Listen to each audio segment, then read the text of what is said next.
11 personnes ont perdu la vie et 25 autres sont portées disparues suite à de fortes crues qui ont envahi la localité de Beninche hier soir, d'après les chiffres provisoires du Bureau national de la gestion des risques et catastrophes. Le collectif An Malagasy, collectif des Malgaches, a été officiellement mis en place aujourd'hui dans l'objectif de poursuivre la lutte engagée en 2023 pour des élections crédibles et transparentes, ainsi que pour la restauration de l'état de droit. Dans l'actualité internationale, l'éruption d'un volcan en Islande, dans la localité de Grindavik, est officiellement terminée. Pourtant, les habitants en subissent encore les conséquences. Au-delà des habitations détruites, le réseau d'eau de chauffage a été touché. Dans le pays, l'eau chaude issue de la géothermie alimente 90% des résidences en chauffage. À cette période, la température dans cette région du monde oscille entre -3 degrés le jour et -7 degrés la nuit.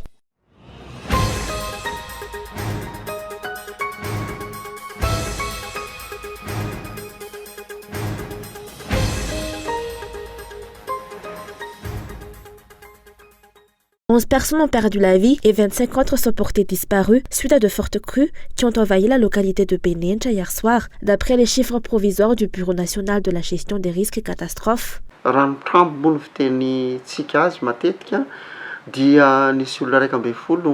Il y a apparemment 11 décès et 25 disparitions à la suite des fortes crues. Ces chiffres ne sont pas encore officiels, car la situation est encore en cours de clarification. Cependant, le comité régional de la GRC s'est rendu sur place dans la localité de la région d'Antimandefan, sous la direction du préfet et avec la participation du ministère de la Population, du directeur régional, ainsi que de toutes les directions et services déconcentrés mentionnés dans le plan de contingence, ainsi que nos partenaires. Leur mission est d'évaluer directement la situation et de recueillir des informations sur ces décès et disparitions.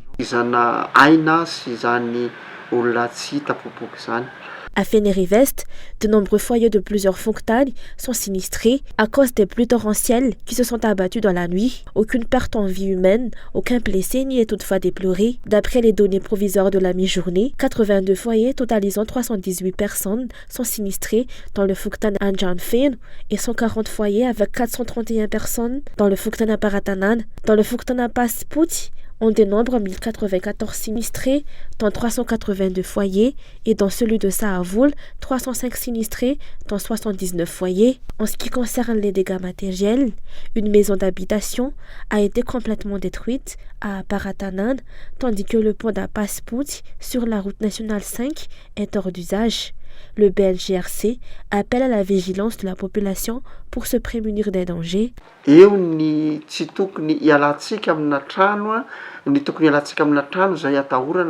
Tout d'abord, il est essentiel que les citoyens vivant dans des habitations présentant un risque d'effondrement envisagent de déménager. De plus, il est crucial de ne pas minimiser les dangers associés à l'eau, que ce soit en évitant de s'y aventurer ou de marcher dans des zones inondées, qu'il s'agisse d'eau douce ou d'eau de mer. En effet, les accidents surviennent souvent de manière inattendue. Je tiens donc à souligner l'importance de rester vigilant. Bien que l'encouragement à la prudence puisse parfois sembler inefficace, cela ne doit en aucun cas nous décourager. Il est impératif de continuer à espérer que les citoyens écoutent et suivent ces recommandations pour leur propre sécurité. Les personnes habitant en bordure des rivières doivent être attentifs à la montée des eaux et ceux des zones situées en hauteur doivent craindre les éventuels éboulements et glissements de terrain.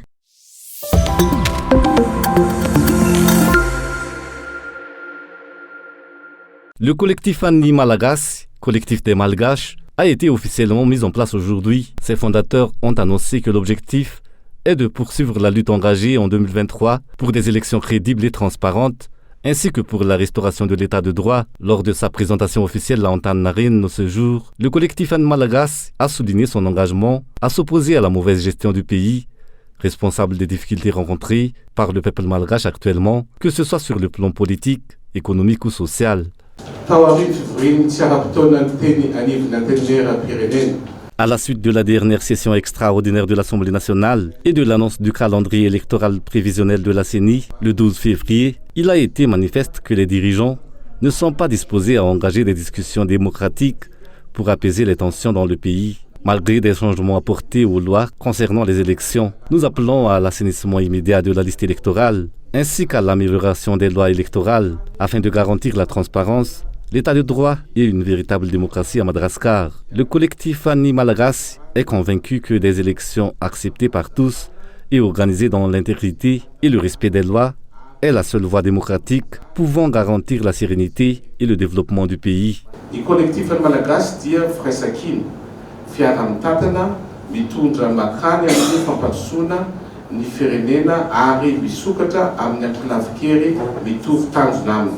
Pour le collectif Fanny Malagasy, la qualité de vie des Malgaches n'a cessé de se dégrader en raison de l'instabilité politique des dirigeants et des pratiques de corruption de haut niveau dans lesquelles ils sont impliqués, comme c'est le cas actuellement avec l'affaire Alandre. Il n'existe pas non plus de politique claire axée sur le développement et la production. Au contraire, les dirigeants priorisent la communication pour rehausser leur image. Les exigences de transparence en matière de gestion posées par les partenaires pour la réalisation des projets et travaux à Madagascar ne sont pas respectées, ce qui entraîne ainsi la détérioration de nombreuses infrastructures de base dont la population a besoin au quotidien. Ces problèmes, souligne le collectif Fanny Malagasy, ne seront pas résolus même dans 3 ans. Il condamne également la dégradation des entreprises publiques telles qu'Air Madagascar, la société Jirama et les entreprises malgaches.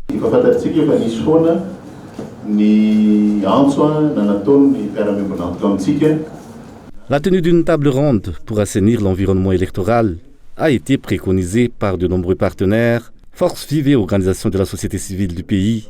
Cependant, les dirigeants ont persisté à fermer les yeux sur cette proposition. Il appartient à chacun de tirer ses propres conclusions quant à ceux qui véritablement cherchent des solutions pour le bien du pays. En tant que politiciens, notre objectif est de trouver des solutions dans l'intérêt commun et non de conduire les citoyens vers des voies qui pourraient mettre en péril l'avenir du pays. Croyez-le, les prochaines élections ne se dérouleront pas normalement car personne n'acceptera des élections dans un environnement électoral aussi lacunaire. La lutte a évolué pour devenir celle du collectif de l'ensemble des Malgaches qui participent à la vie nationale et non plus celle des candidats à la présidentielle. Il est impossible d'envisager un développement significatif avec un régime élu dans des conditions irrégulières. De même, il est impensable de réaliser des progrès avec des députés ou des maires élus dans des conditions entachées d'irrégularité et de fraude. En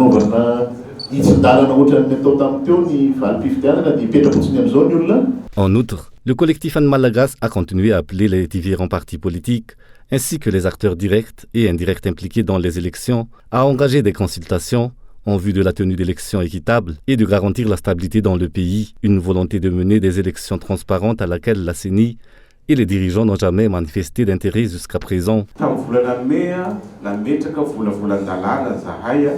En mai dernier, nous avons élaboré une proposition de loi pour la refonte de la CENI avec le soutien de plus de 40 députés. Cette proposition, composée de seulement 7 articles, a été transmise au gouvernement. Cependant, à son retour à l'Assemblée, elle n'a pas été prise en compte alors qu'elle aurait dû être adoptée en vue de la tenue de la dernière élection. Lors de la dernière session extraordinaire de l'Assemblée nationale, cette proposition de loi n'a également jamais été évoquée. Notre proposition vise à instaurer une CENI acceptée par tous et non contestable. Il est évident que les dirigeants ne sont pas disposés à engager des discussions pour la préparation des élections.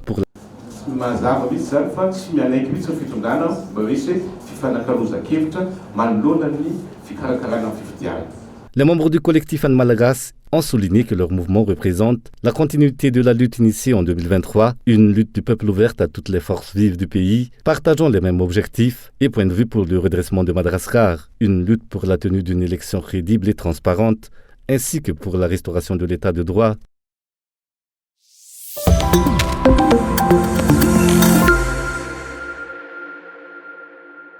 Il est peu probable qu'un examen approfondi de la loi de finances rectificative pour l'année 2024 ait lieu, tout comme il est improbable qu'un face-à-face entre le gouvernement et les députés puisse se tenir lors de la première session ordinaire de l'Assemblée nationale. Cette situation découle du fait que cette session coïncide avec la période de campagne électorale législative, selon le calendrier électoral prévisionnel de la Commission électorale nationale indépendante. En effet, selon la loi, le Parlement se réunit régulièrement 2 fois par an, avec une session d'une durée de 60 jours. La première session des deux chambres du Parlement débute le premier mardi de mai, tandis que la deuxième session commence le troisième mardi d'octobre. Selon l'habitude de ce gouvernement, il n'y aura discussion sur cette loi de finances rectificative qu'une semaine avant la fin de la session ordinaire, et elle sera sûrement adoptée même avec des députés présents. Nous de l'opposition ne ferions jamais les choses ainsi, car la RFR influencera la vie du pays tout au long de l'année 2024. Mes espoirs sont minces quant à la tenue d'un face-à-face avec le gouvernement pour aborder les nombreux problèmes sociaux, économiques et politiques auxquels le peuple est confronté, surtout avec le chevauchement entre les élections législatives et la session ordinaire. De même, j'ai peu confiance dans la tenue d'un examen approfondi de la LFR de cette année.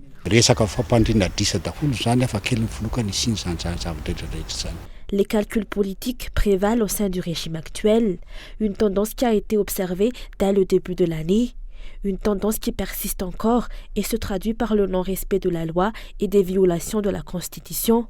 En outre, les dirigeants semblent manquer de vision et de stratégie claire pour gouverner le pays.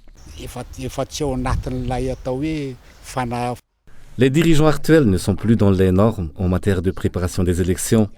La gouvernance du pays semble régie par une improvisation constante. Ils semblent manquer d'une vision claire. Et c'est seulement lorsqu'un obstacle survit qu'ils cherchent des solutions pour le surmonter, prenant parfois des décisions qui ne respectent pas la loi et plongent le pays dans un dédale d'illégalité. Le non-respect de la loi est devenu la marque de fabrique du régime actuel. Cette approche a été adoptée dès le début du mandat.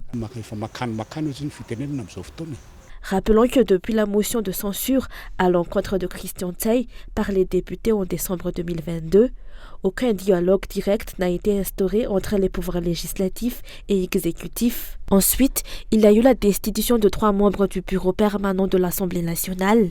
En 2023, la loi de finances rectificative n'a pas été examinée suite à des critiques formulées à l'encontre de la présidente de l'Assemblée nationale, perçue comme une figure de l'opposition, alors qu'elle n'avait pourtant cherché qu'à trouver des solutions avec le FFKM afin d'apaiser les tensions dans le pays. Ces circonstances perdurent, ce qui laisse peu de place à l'espoir quant à la tenue d'un face-à-face et à une révision de la LFR pour l'année 2024.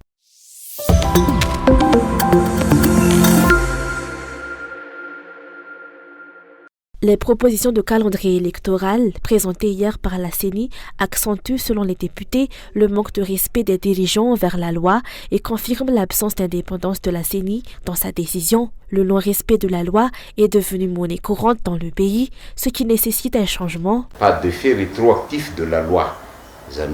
La loi ne peut pas être appliquée de manière rétroactive, ce qui signifie que la nouvelle disposition concernant le mandat communal de 5 ans ne s'applique pas aux maires actuels dont les mandats ont déjà expiré, mais à leurs successeurs. Cependant, de telles incohérences et violations de la loi ne sont malheureusement plus surprenantes de la part de ce régime.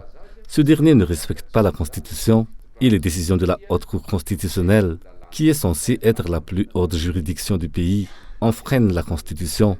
Cette situation regrettable nous amène à constater que la violation de la loi est devenue une habitude dans le pays.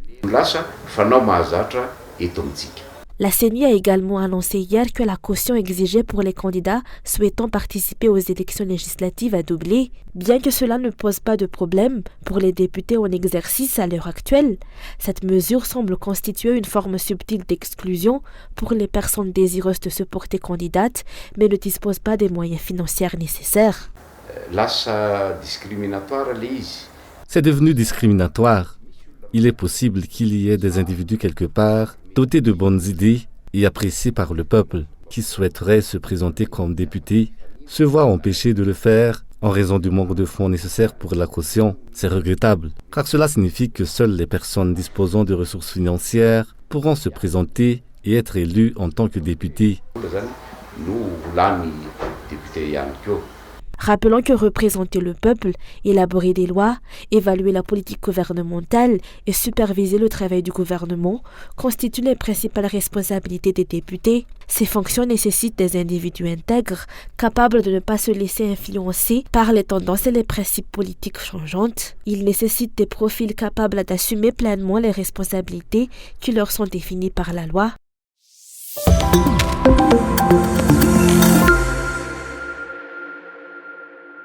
La Banque mondiale a suspendu l'aide budgétaire prévue pour Madagascar d'un montant de 100 millions de dollars. Cette décision déroule de plusieurs raisons, notamment les violations de la loi perpétrées par les dirigeants actuels. La raison en est simplement que de nombreuses mesures qui devaient être prises par les dirigeants n'ont pas été effectuées, telles que le respect de la loi et la lutte contre la corruption. Nous allons faire face à de nombreuses difficultés et l'État risque de se retrouver en faillite. Les coupures d'électricité vont s'intensifier, ce qui n'est guère surprenant. Ce régime se caractérise par des discours enjôleurs. Mais croyez-moi, dans les 3 prochaines années, rien ne se développera à Madagascar.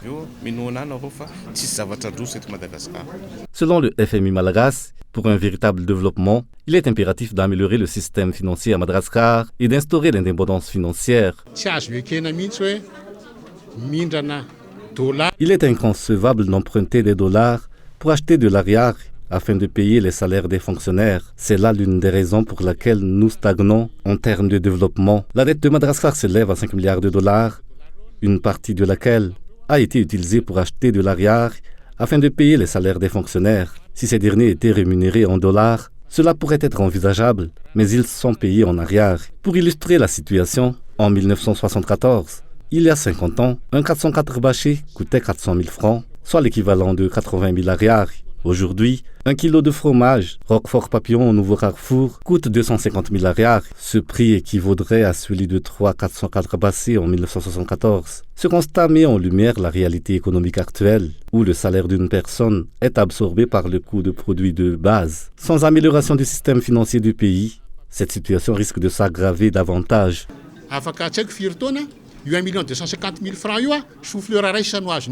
Les membres du parti Malagasy Miaramieng ont également mis en avant que la situation actuelle du pays découle de la mauvaise gouvernance des dirigeants.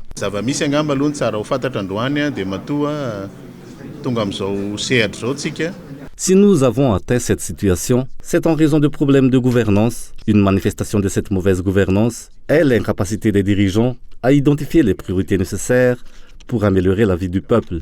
Pour nous, au sein du parti Malagasy Miaramieng, la situation actuelle du pays démontre que le régime en place n'est pas en mesure d'apporter des solutions, mais est davantage intéressé par la poursuite de ses propres intérêts personnels au détriment de ceux de la majorité de la population.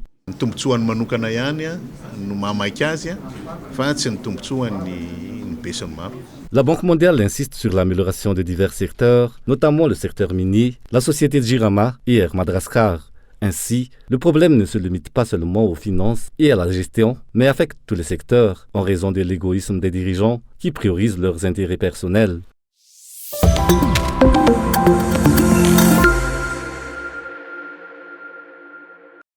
Une augmentation d'au moins 2000 AGH sur chaque sac de ciment, aussi bien local qu'importé. C'est ce qu'on note depuis le début de l'année, aussi bien chez les quincailliers que les revendeurs de ciment. Le prix du sac varie de 37 000 à 32 000 arrières. Il était auparavant de 32 000 arrières. Avant, on vendait une 50aine de sacs par semaine. Maintenant, on en écoule à peine une 20aine. Malgré cette augmentation globale, le ciment importé continue à être vendu moins cher que le ciment produit localement. Les acheteurs préfèrent de ce fait acheter du ciment importé à 34 000 AGH le sac plutôt que du ciment local vendu à 37 000 AGH le sac. Les ventes ont diminué car on est en saison des pluies. Généralement, le ciment importé est plus apprécié. La société mauricienne Kama Civic et son partenaire basé en Indonésie viennent de racheter la cimenterie Cementis. Elle en a officiellement informé la presse ce matin. Cette société pense investir à Madagascar à hauteur de 100 millions de dollars. Son objectif est de produire 1 million de tonnes de ciment par an et de répondre aux besoins du marché. Madagascar disposant de la matière première nécessaire. En priorité pour subvenir aux besoins de Madagascar dans un premier temps. Mais si toutefois il y a un excédent et il y a un excédent de production, nous allons sûrement considérer à l'exporter. Rappelons que Cementis est une société mauricienne qui a racheté l'entreprise productrice de ciment Holcim en 2021. Cela fait une quarantaine d'années que cette dernière produit du ciment à Madagascar. La cimenterie d'Ibit, dans le Fakna Karac, est le cimenterie qui disposait des infrastructures les plus vétustes. Jusqu'à présent, force est de constater que les importations de ciment ont la part belle à Madagascar, ce qui nuit dangereusement à son économie.